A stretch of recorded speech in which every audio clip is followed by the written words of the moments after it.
আচলতে আজি ৰংবঙত এঘৰ মানুহত দিনতে চুৰ হৈছিলে। তাৰ ভিডিঅ' ফুটেজ পাইছিলে, পাই তেওঁক ধৰিবৰ কাৰণে আহিছিলে। তাৰপিছত আহোঁতে এই দুজন চোৰক হেণ্ডকাপ লগাই লৈ আহিছিলে। চোৰ দুজন ইজন চোৰক বিচাৰিবলৈ যাওঁতে হেৰিজন হেণ্ডকাপ লগোৱা দুইজন গাড়ীৰ পৰাই পলায়ন কৰে। আৰু এজনৰ নাম অপূৰ্ব শইকীয়া আৰু আনজনৰ নাম নাজানো বাৰু। এইকেইদিন এনেকুৱা হৈছে আমাৰ এই অঞ্চলটোত প্ৰত্যেক সপ্তাহতে বাইক চুৰ কৰে। আমাৰ ঘৰৰ পৰা দুখন বুলেট বাইক চুৰ কৰিলে, কিন্তু এতিয়া ইমান দিন হ'ল আজিলৈকে একো গুৰুত্ব নাই দিয়া। তাৰপিছত আমাৰ ঘৰতো 3টা ৰুমত চুৰি হ'ল। এইকেইদিন সদায় হৈ আছে, প্ৰত্যেক সপ্তাহতে এটা এটা এনেকুৱা চুৰ হৈ আছে। আপোনালোকে আৰক্ষীক জনাইছিল? আৰক্ষীক জনোৱা হৈছে। তেওঁলোকে কি আৰক্ষীয়ে ব্যৱস্থা বিশেষ কৰিছে? গুৰুত্ব নিদিয়ে, আজিহে লৰা ঢপৰা কৰা দেখিছো। আৰু বৰ বিশেষ গুৰুত্ব দিয়া কিয় নেদেখিলো। লৰা ঢপৰা কৰিছে? আজি কি কাৰণে কৰিছে নাজানো আৰু হেণ্ডকাপ লাগি থকা অৱস্থাত পলোৱাৰ কাৰণে লৰা ঢপৰা কৰিছে নেকি নাজানো।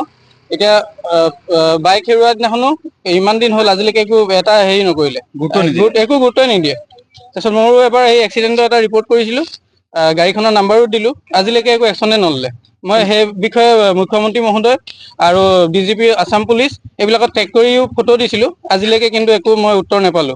আজি প্ৰায় 15 দিন মানেই হ'ল এই মোৰ লগত এই যিখন স্কপিঅ গাড়ী এখনে খুন্দা মাৰি থৈ গৈছিলে, সেইখনৰ আজিলৈকে একো সিহঁতি জাননী দিয়াৰ পিছতো একো এটা হেৰিয়ে নললে। আজি তাৰমানে আচলতে আৰক্ষীৰ ওচৰৰ পৰা আসামি পলোৱাৰ কাৰণে গুৰুত্ব দিছে নেকি? আজি সেইটোৱে হ'ব চাগে, হেণ্ডকাপ লাগি থকাৰ কাৰণে হয়তো গুৰুত্ব দিছে। বাকী অন্য ক্ষেত্ৰত বিশেষ গুৰুত্বই নিদিয়ে। মানে নুমলীগড় আৰক্ষীৰ নিমাত হয়, মানে বিফলতা সম্পূৰ্ণ বিফলতা।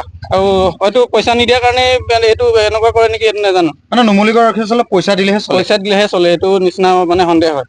যিকোনো খবৰৰ বাবে যোগাযোগ কৰক 7099017330 লগতে 7099017110 নম্বৰত।